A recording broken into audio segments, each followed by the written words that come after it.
నుంచి బయటకు వస్తున్న వాళ్ళు ఆపరేషన్ ఆకర్ష్ లాగా కనిపిస్తోంది, అట్రాక్ట్ చేసే ప్రయత్నం చేస్తున్నారు. అఫ్ కోర్స్ మీరు కూడా, బట్ ఇప్పుడు బీజేపీకి ఎంత కలిసి వచ్చే అవకాశం ఉంది ఈ ఎంపీ ఎలక్షన్స్ లో?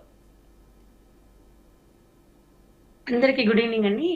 అంటే ఇప్పుడు ఎలక్షన్ లో వచ్చినాయి కాబట్టి సరే బీఆర్ఎస్ పార్టీ పని అయిపోయిందని మనం ఆ రోజే చెప్పినాము.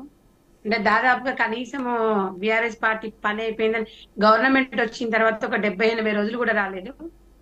మరి నాయకులంతా మరి 10 సంవత్సరాలు అధికారంలో ఉన్న పార్టీల నుంచి అందరు కూడా పక్క పార్టీల చూపులు చూస్తున్నారు. అది ప్రజలకు మరి అది ప్రజలు నిర్ణయించుకుంటారు. సో ఎనీవే ఏదైనా కూడా ఈ రోజు ఎన్నికల సమయం కాబట్టి మరి ఎవరి ఎజెండా వాళ్ళకు ఉంటది. సరే ఇది జాతీయ పార్టీలు కాబట్టి మరి వెళ్తుండొచ్చు. కానీ నేను ఒకటైతే అడగదలుచుకున్నానమ్మా, ఈ రోజు ఏదో పట్టు మరి అదే వాళ్ళు ఇప్పుడు మరి అసెంబ్లీ ఎలక్షన్ లా మేము ఇన్ని గెలుస్తాం అన్ని గెలుస్తాం అని కూడా చెప్పిండు. సరే మరి అది అప్పుడు ఏం జరిగిందో ఇప్పుడు ప్రజలందరికీ తెలుసు. గతంలో 4 ఎంపీలు ఉన్నారు. గతంలో 4 ఎంపీలుగా ఉండి తెలంగాణ రాష్ట్రంలో వాళ్ళు బీజేపీ పార్టీ ఏం చేసింది అనేది ప్రజలకు ముందు చెప్పాలి. మేము 4 కేంద్ర మంత్రులు ఉన్నారు, మరి కిషన్ రెడ్డి గారు కూడా చెప్పాలి. తెలంగాణ రాష్ట్రానికి స్పెషల్ నిధులు ఏమైనా తెచ్చిండ్రా, లేకపోతే తెలంగాణ రాష్ట్రానికి మేము ఇది చేసినాం. ఒక గిరిజన యూనివర్సిటీ కూడా తేలేకపోయిండ్రు. అంటే మేము ప్రకటించినాం కానీ రాష్ట్ర ప్రభుత్వము మాకు సహకరించలేదని చెప్పిండ్రు. ఇక అది సరే వాళ్ళిద్దరు ఒకరి మీద ఒకరు చెప్పేసుకొని ఒకరి మీద ఒకరు అది చెప్పుకున్నారు తప్ప పసుపు బోర్డు అన్నారు. పసుపు బోర్డు ఒక 5 years బ్యాక్ కవిత చెప్పినప్పుడు ఇస్తాం అని చెప్పి ఆమె అమాయంలో రాలేదు. అరవింద్ గారు మాత్రము మరి మాట దక్కించుకున్నారు. అది తెలంగాణ వ్యాప్తంగా గాని పార్టీలకు అతీతంగా అందరూ హర్షం వ్యక్తం చేసిండ్రు. పసుపు బోర్డు అనేది రైతులకు సంబంధించింది, మంచి శుభ సూచకం. అట్లాగే కేంద్రం నుంచి మంచి మంచి నిధులు రావాలని ఎవరైనా కోరుకుంటారు. మంచి ఎక్కడ ఏమున్నా కూడా కేంద్ర సహాయ సహకారాలనే 100% రాష్ట్రాలకు వాటా ఉంటది కాబట్టి చాలా చక్కగా ఉంటది. కానీ 4 ఉన్న ఎంపీలు 10 సంవత్సరాలు బీజేపీ సెంట్రల్ లో ఉంది. వాళ్ళు ఏం చేసిండ్రు? ఇప్పుడు 8 గెలుస్తాం, 9 గెలుస్తాం, 10 గెలుస్తాం, పట్టు సాధిస్తున్నాము, పక్క పార్టీలను గుంజుకుంటున్నాం, ఇది చేస్తున్నాం అని చెప్తున్నారు కదా. రేపు గెలిస్తే ఏం చేస్తారు? గతంలో ఏం చేసినాం, ఇప్పుడు ఏం చేయబోతున్నామని ప్రజలను ఇలా బీజేపీ పార్టీ వాళ్ళు చెప్పాలి. కాంగ్రెస్ పార్టీ మాత్రం గతంలో కూడా మీరు అలాగే చెప్పారమ్మా, కాంగ్రెస్ పార్టీ అనేది లేదు, బీఆర్ఎస్ పార్టీ కూడా అట్లనే చెప్పింది అనమాట. మాకు ప్రత్యామ్నాయము బీజేపీ బీఆర్ఎస్ ఉంటది, కాంగ్రెస్ అసలు మాకు పోటీనే కాదు అన్నారు.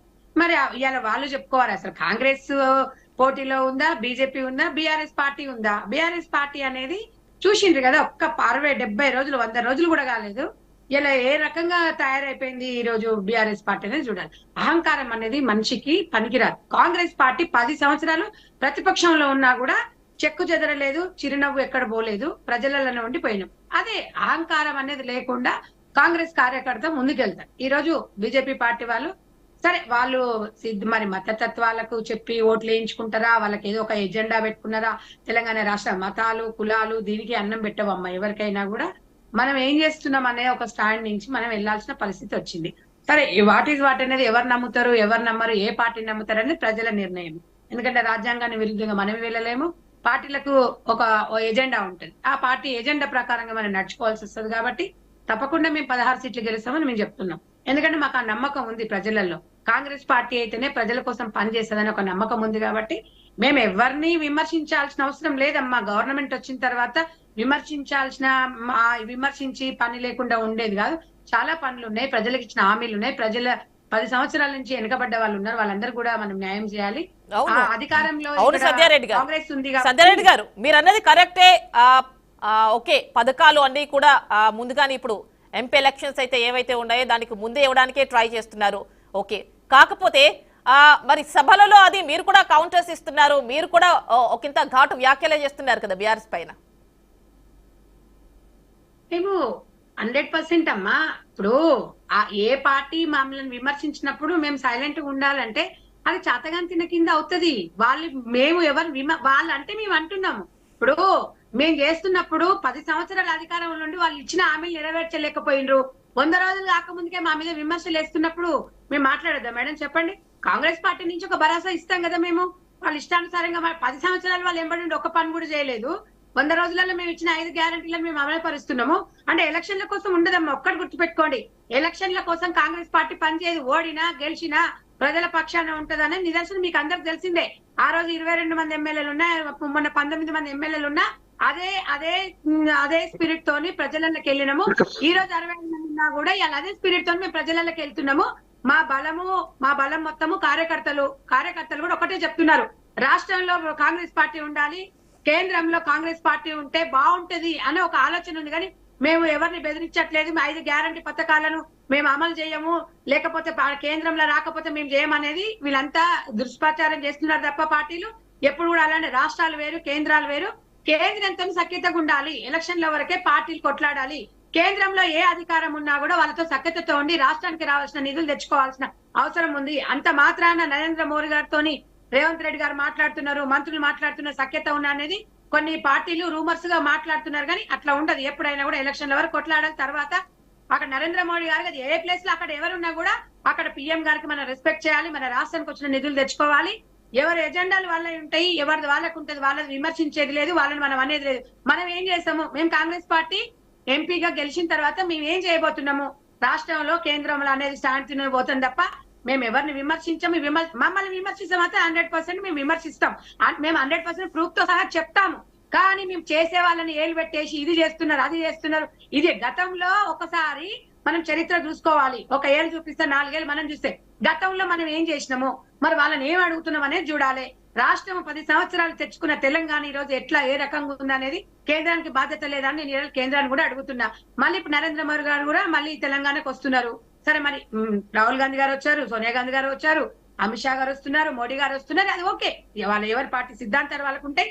ఎవరైనా రాజ్యాంగం ప్రకారం ఎవరైనా రావచ్చు, ఎవరైనా ప్రచారం చేసుకోవచ్చు. కానీ ప్రజలు అడుగుతారు కాబట్టి ప్రజల పక్షాన్ని మేము కూడా అడుగుతున్నాం. వస్తే ఏం చేస్తారు, గతంలో ఏం చేశారు అనేది తెలంగాణ ప్రజల పక్షాన మేము అడుగుతున్నాం. మేము కరెక్ట్ గా చెప్పాము. మేము రాష్ట్రంలో అధికారంలోకి వస్తే ఏం చేస్తాము, ఏం చేయబోతున్నాం అని చెప్పాము. ఇప్పుడు కూడా మేము ఎంపీ ఎలక్షన్ లో కూడా మేము ఏం చేయబోతున్నాం కూడా చెప్పినాం. ఇక మరి దానికి వాళ్ళు బీజేపీ వాళ్ళు స్పందించాలి. ఎందుకంటే గతంలో మనకు రావాల్సిన నీళ్లు మోడీ గారు చాలా టైమ్స్ మన తెలంగాణకు వచ్చారు. ఇక ఏమైనా మాట్లాడితే ఇప్పుడు రోడ్లు అంటుండొచ్చు, అదే తెలంగాణకు ప్రత్యేకంగా రోడ్లు అంటే ఏముండవు, జాతీయ రహదారులు ఉన్నాయి కాబట్టి దాని విస్తరణ పెరగవచ్చు.